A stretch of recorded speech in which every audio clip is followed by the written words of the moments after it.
Behold, my glorious supporter, BlackSheep, has requested some discussion about Magic the Gathering's Color Pie. It's a little surprising that I haven't gotten more questions about this extremely popular, pretty build-crafty card game that so many people play and which shares my birthday. Magic and I are the same age, and I've played it for a lot of my life since before I was 10. I guess that's not, but it's still a lot of my life. I've played Magic a lot, and so I'm very excited to have this question. There's also another Magic-related question in my ledger at the moment. So let's see, what do you got, Black Sheep? I am sure that you, Mr. Pants, are familiar with the Magic the Gathering concept of the color pie. Yes, I am. So I ask you, is the color pie actually useful for card design? If so, why? If not, why not? Finally, should it change over time or not? I'll specifically read the question later. I think I should explain to some viewers who might not know what the color pie is. Now, I think most of you have probably heard of Magic the Gathering, and you might know something about it. I think the easiest thing to learn about it is this: the back of every Magic card, which has these 5 little colored dots on it. A white one, a blue one, a black one, a green one, and a red one, respectively, and in a certain order as well. Their relationship and what design space each of them gets, what philosophical concepts they embody, is the core of the way that Magic is structured. You can't just easily cast cards of other colors, except when you can. Existing Magic players, I know, just let me simplify it a little bit to let these people in. And so I'm going to briefly tell you, in my own words, what I feel like each color's design space is to get people that are not versed in that or familiar with it on board so that we can answer this question using that information. So let's get started. Again, we're going to go around in a circle. So we'll start with white, then we'll go blue, black, red, green, and then we'll be back around. White. White is order in a word, in an oversimplified word. White is often good at doing things in a way that's very equal, like destroying all creatures, or maybe getting a creature out of the way but not killing it, like putting it in jail. Mechanically, this would be you cast the spell, their creature goes away, but if your opponent destroys your spell that stayed in play, then they get their creature back, something like that. White can often be pretty good at destroying things that are not creatures or planeswalkers, things that are not alive, like artifacts or enchantments, getting rid of spells or physical objects. Order, in an organized society, it's more okay to destroy a thing outright that is not alive, that is not a member of that society protected by its laws and taxes. Another part of White's design space, being able to tax your opponent or punish them for doing something or doing something too much. Maybe if your opponent casts a spell more than once per turn, they get some negative, or they just can't sometimes. White often has effects that say your opponent can only do one thing that turn, something like that. Or if they do more, you get a benefit, or they have to pay a cost, or something like that. White. Mechanically, with creatures, white is often a go wide color, or it often has some flying. An example of a creature that would be white would be like an angel or a bunch of human soldiers, something like that. Maybe Aven, bird people, or what are some other white creatures? Kithkin, a species of sort of dwarf gnome people who have a thought weft where they're all connected mentally. So they, at their best are a very unified society. At the worst, they're xenophobic. That kind of thing. Again, white does not mean good. It means order. Order, law, community, perhaps. Not good. That definitely not good. A really good example of a white creature that's not good. You can find plenty. There are a surprising number of white colored villains in Magic. Moving on. Blue, knowledge, usually represented as spell casting or evasiveness. Blue often is hard to block. The creatures either fly or they're just outright unblockable. They're out of phase with other creatures, stuff like that. Blue is very good at stopping things when they happen by counterspelling them. Spell slinging, matching your opponent while they are doing their thing by casting your own spell at the same time to stop theirs. Blue can do that. Once things are in play, blue is not so allowed to just destroy them. It can maybe transform them, modify them, put them back in your opponent's hand, delay them, but not just kill them. Blue is not a destructive color usually. Blue is often about progress. Blue often has a pretty intimate relationship with artifacts, sometimes good at casting them, or more powerful if there are a lot of them, good at protecting them in some way or empowering them. making more of them. And blue often has a strong relationship with islands too. Another part of blue's design space is the ocean. And so big sea creatures that sometimes need to be in the water to attack. Your opponent has to have an island. You have to have islands for them to do a thing. Very blue. Black, kind of the color of power. Again, not evil. White is not good. Black is not evil. It's the color of power, often sacrifice as well. Black is really good at just killing creatures. That just dies. It's not good at destroying other things, but it's very good at just killing stuff. If it's not alive, black doesn't do a whole lot to it usually, but if it is in black's domain. Often black will pay life or its own creatures or other permanents to create very powerful effects, often having the very most powerful effect, but paying a cost for it. The white will often have a similarly really powerful thing, but it will be equal, like it will happen to the white player as well. Black will have that powerful effect, and it's one-sided. It only happens to their opponents, but it's very expensive or incurs some kind of sacrifice to use. That's a good example of the juxtaposition between the two. Black has your cultists, your demons that will exact a price from you to come forth and kill your opponent, that kind of thing. Zombies, bringing creatures directly from the graveyard back to the battlefield, recurring creatures, often just doing stuff with the graveyard in general, cards that were gone, maybe using them for fuel or resurrecting them or using them as energy in some way, getting them back in your hand maybe, stuff like that. Red, emotion, creativity, impulse, freedom. Red is, I think, a little bit harder to pin down with a single word, which is a very red problem to have. Not being confined by your societal norms. Very red issue. Emotion. Red is really good in my opinion, as a color to define by its opposites. White and blue, the ones not next to it on the color wheel. You can see red is neighbored by black and green, destructive and very natural. That makes sense, but not so much in common with white and blue. With white, it has the order versus chaos conflict. With blue, it has the logic versus emotion, or knowledge versus freedom conflict, perhaps. Red often throws around direct damage, fireballs and lightning bolts, is often very aggressive, can often draw a lot of cards or reuse a lot of cards, but only temporarily, or perhaps at the cost of some of the cards you have, discarding one thing in favor of a new one. Red is impulsive that way sometimes. Red also has things to pump a lot of mana into, like dragons, big fireballs, stuff like that. And then we have green, the best color for all of the things, except for the things that it's not the best at. Kind of opposite to black in that it's very good at destroying anything that is not a creature. Green does also have the fight mechanic, where its own creatures can deliberately attack another desired creature, not something you can normally do in Magic. Usually you just send your creatures in and your opponent blocks what they want to block. Green can often directly attack a creature with its own. So it can destroy its opponent's creatures, but only by having a larger one of their own. Or they can still attack if it's not. Anyway, you get the point. Very good at destroying non-creatures, things that are artificial, like spells or artifacts. Artifacts are enchantments. It's very good at destroying those because they defy natural law.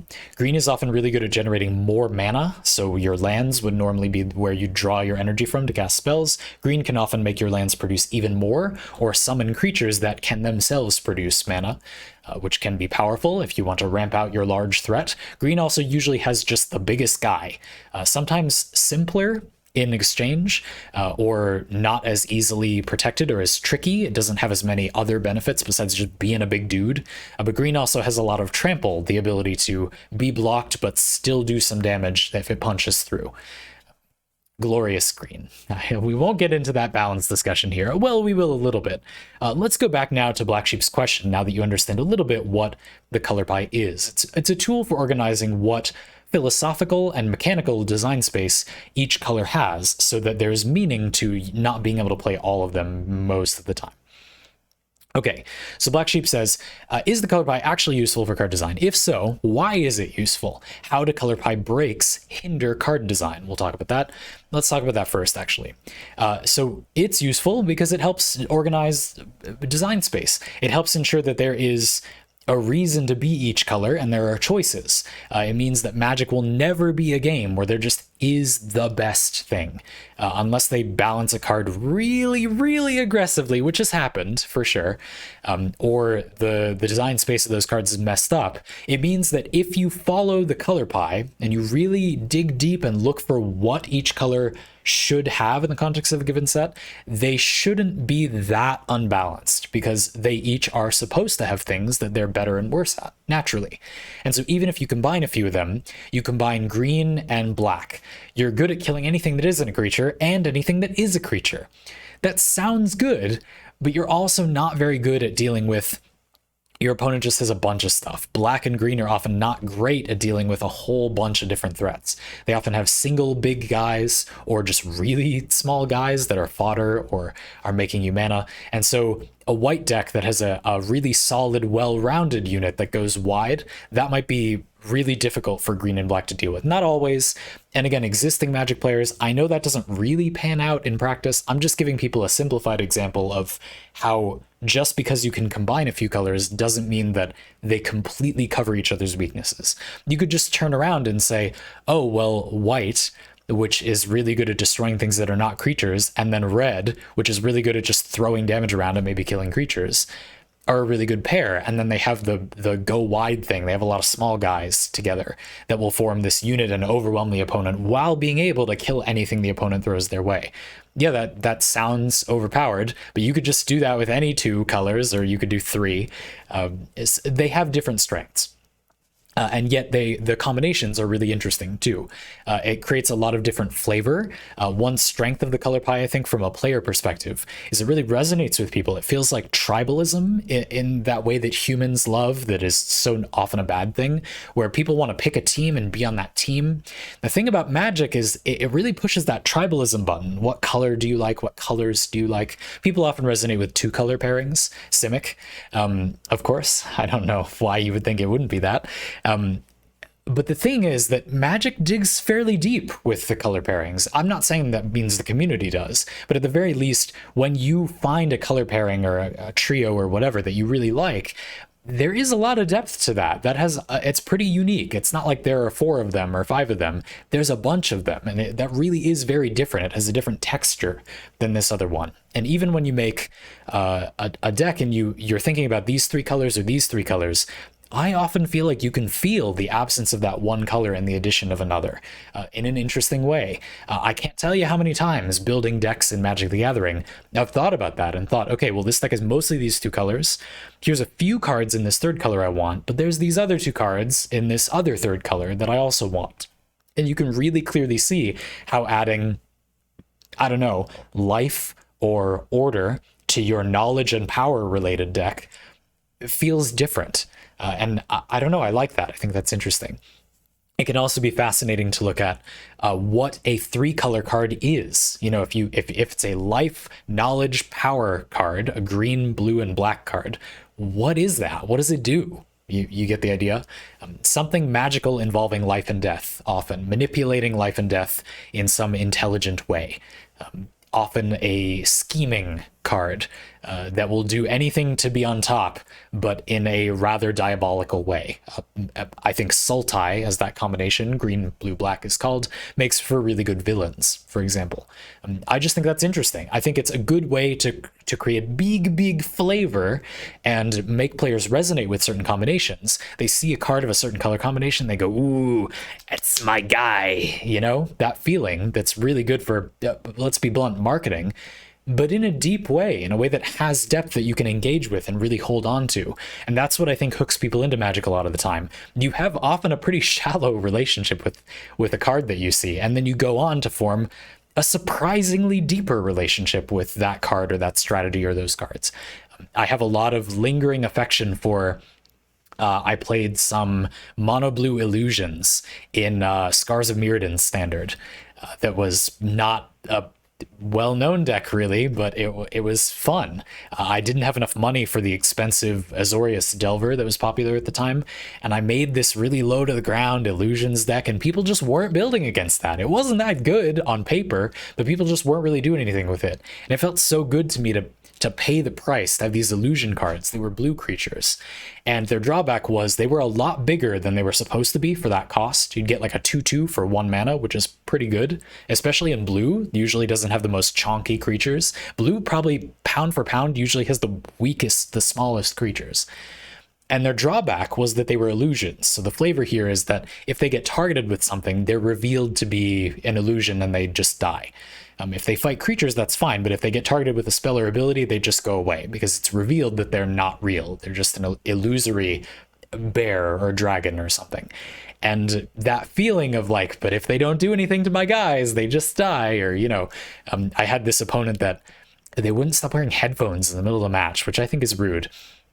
And they paid like no attention. And of course, people don't plan their decks around these janky cards. And so I just destroyed them in game 1. And there was this moment where they didn't say anything the whole time, but they just took out their headphones. And it was so satisfying to 14-year-old me or whatever. I know that's ridiculous, but that's what I mean. Starting with this really shallow relationship with the thing where I just saw illusions and I thought I'm gonna be the cool illusion guy at my local game store, but then you actually kick someone's ass with them and you're like, I had this relationship with this thing, and then it became a teaching moment where I understood that this will never become popular because if it was a well-known deck, it would be too easy to counter. You can kill these cards way too easily. It was just exploiting a hole in the format, and I would not be able to go further with that deck. It would just get destroyed once people were paying attention. Once that jerk took his headphones out, he sideboarded in his cards that target things, and then all my creatures died. Perfectly fine. I left happy, but you get the idea. Not for nothing, though. That wasn't the worst deck in the world. Anyway, I'm not going to go on about it here. I totally could, but I won't. This is what I mean. I feel like the Color Pie does a good job turning a sort of shallow desire to pick your poison and resonate with one specific thing into a real game mechanic that really resonates with you and makes you feel I'm actually doing something with my personality. I'm playing this clever color and it's making me jump through hoops to do this. Not my illusion deck. I'm just saying in general.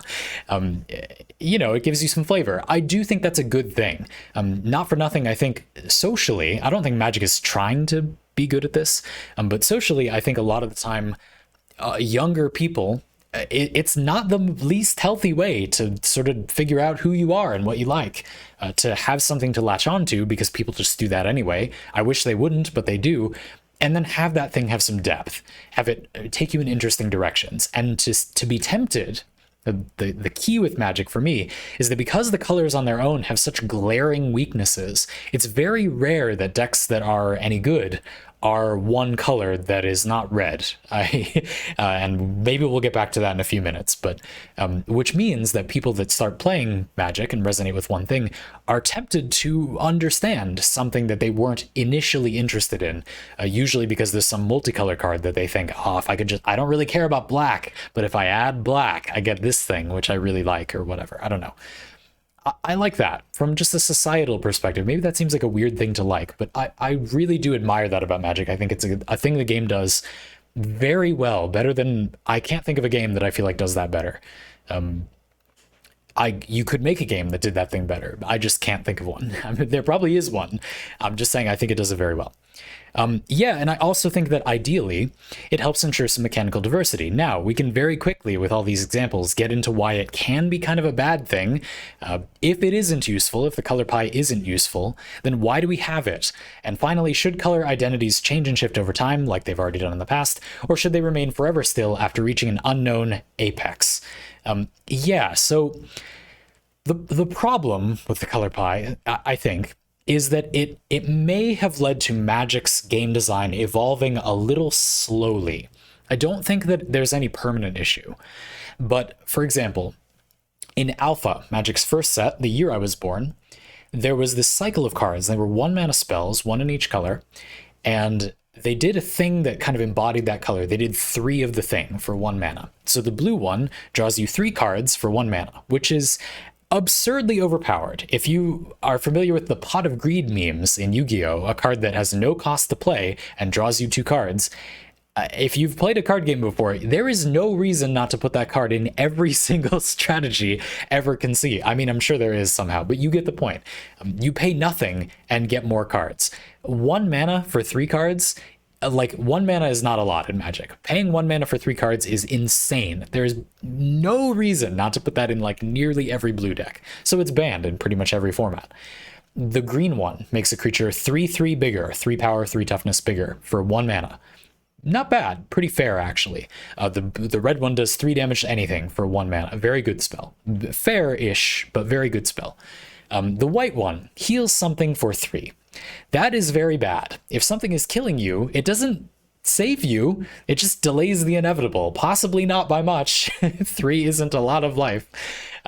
It's horrible. And what I'm getting at when I say that I think a color pie kind of delayed Magic's design being as good as it could be is that thinking of the game in terms of what each color does, each color has an identity.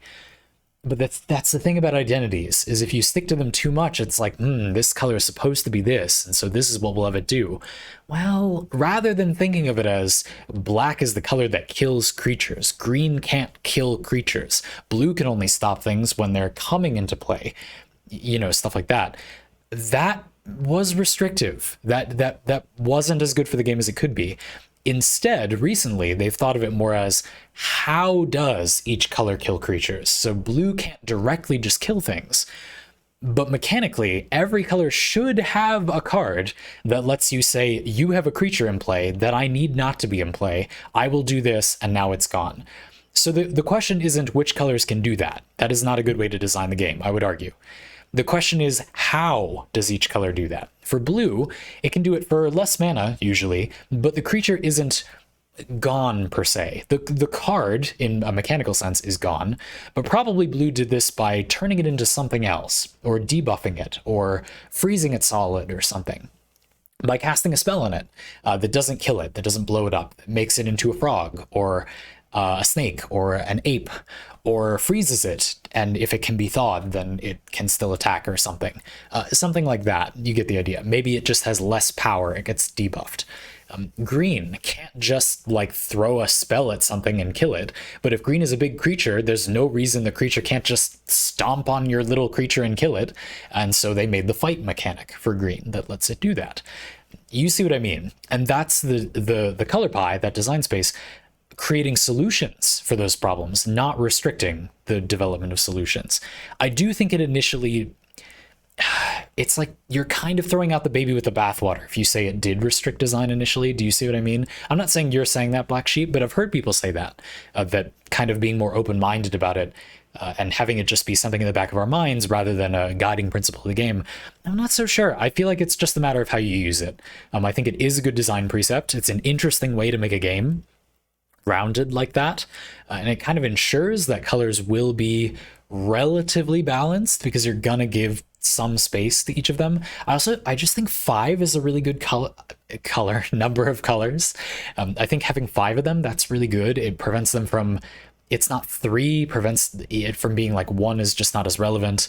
It's not 4, they don't pair off or something. I just feel like 5 is a good number. There was a April Fool's joke about them adding a 6th color of purple mana, that it's very good they didn't do that. I think that would have been bad. There would just be too many. It would feel like occasionally one color just never showed up for a while. I guess that sometimes feels that way now. Anyway, I do think it's true that if you look at Magic's history, red and mostly white have been weaker colors. And I think that that is because, in some respect, red and to a greater extent white have less of a solid color pie slice. White's design space includes equality, which, like, yeah, that's just balanced. That doesn't necessarily mean the color is going to be powerful. You get the idea? And red, yeah, it might be a little too linear. Sometimes red is too focused on just throwing everything away. Red and white in particular happen to be the two colors that struggle the most usually with drawing more cards without, red can often draw cards, but it has to sacrifice some or not permanently or something like that. And that's also a pretty recent innovation. Red and white have recently been innovated on and have some more design space where they can draw cards. Lorehold in Strixhaven for existing Magic players is a really good example of red and white design space expanding. getting some more design space. White specifically has recently gotten more design space around history. History is a very white thing, excavating things. Black has the mechanic of bringing creatures from the graveyard directly back to the battlefield, and white has recently got a lot more design space of bringing non-creatures directly back to the battlefield, which is pretty interesting. It's had cards like that in the past, but just very few, and that's been dug into a little more recently, which I think is cool. Focusing on the graveyard, but non-creatures being in the graveyard. That's interesting, just history. That's a cool mechanical idea, and I think a lot of that comes from the color pie. If you think about it, there aren't really other colors that do that, that focus on non-creatures in the graveyard or bringing them back. That was open design space, and then you can think, well, which color, what is that? You know, that's like archaeology. So which color would do that? White, I guess, you know, maybe a lot of colors in some situations, but it does feel like a white thing. And I think that becomes clearer when you are using the color pie to think about design. So I think that's a practical example of, I think the color pie deserves credit for that thing. That's very arguable. I think you could credit a lot of other things. You could just credit a game designer for being smart. But I do think the color pie as a philosophy is part of how we got that. You could turn around and say that's why we even needed that in the first place, and it should have been obvious. Anyway, I don't know. I don't think they made white weak naturally because the color pie said to, though. No one is really saying that, but I'm just saying I don't think that's the case. I don't know. Anyway, finally, to conclude, I do want to more directly address, so when you say, you know, should color identities change and shift over time? Yes. So I mean, to answer more directly, when I say that I feel like the color pie has maybe, if there's a drawback, delayed or held back, made the design of a color less open-ended than it could be, maybe out of fear for creating design creep. In other words, like the colors become too similar and then there's no point. I just feel like the colors are still pretty far apart from each other. Like, I don't think there's a huge problem with the 5 colors of Magic being so similar. Like, I think it's easy to think of effects that we still pretty much only get in 1 or 2 colors that share that thing. I don't think the colors lack identity currently. I don't think that's like particularly a problem. That's also arguable, but I would argue it. I do think very clearly that the colors are in an incomplete form. I feel like a lot of colors, some less than others, they have some growing to do. Specifically, I would say in order from least to most complete, it would be red, white, black, and then blue and green might be kind of tied. I think probably blue, and then green is the relatively most complete, but I would say that it's close near the top. I think white has more mechanics, like more design space, but it's less good than red.